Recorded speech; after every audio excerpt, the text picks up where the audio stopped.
বেশ কিছুদিন আগে আমাদের অফিসের পোস্টিং শেষ হয়েছে। হাই, আমি ফাল্গুনী, আমি একজন বিএসসি নার্সিং স্টুডেন্ট। অফিসের পোস্টিংয়ে বেশ কিছু নিউ এক্সপিরিয়েন্স শেষ হয়েছে এবং যেই প্রসেসটা সামনে থেকে দেখার জন্য আমরা ইগারলি ওয়েট করে থাকি, সেটা যেদিন আমি ফার্স্ট টাইম এক্সপিরিয়েন্স করেছিলাম, আমি সেই দিনটার কথাই শেয়ার করছি। হ্যাঁ, আমি বলছি নর্মাল ভ্যাজাইনাল ডেলিভারির কথা। তবে আমার যেটা মনে হয়েছে, নর্মাল ডেলিভারিটা মোটেও নর্মাল না। খুবই একটা পেনফুল প্রসেসের মধ্যে দিয়ে মাকে যেতে হয়।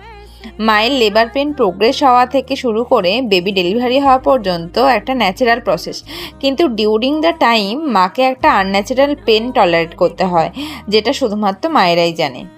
এরপর সামনে থেকে দাঁড়িয়ে এপিসিওটমি কার্ড দেখা, পুরো লেবার প্রসেসটাকে অবজার্ভ করা, সত্যি একটা সম্পূর্ণ নতুন এক্সপিরিয়েন্স গেইন করেছি এই পোস্টিং থেকে।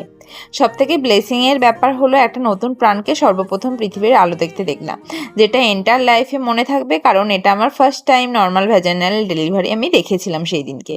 তোমরাও তোমাদের ফার্স্ট ডে লেবার ওটির এক্সপিরিয়েন্স শেয়ার করো। দেখা হচ্ছে নেক্সট ভিডিওতে। টাটা।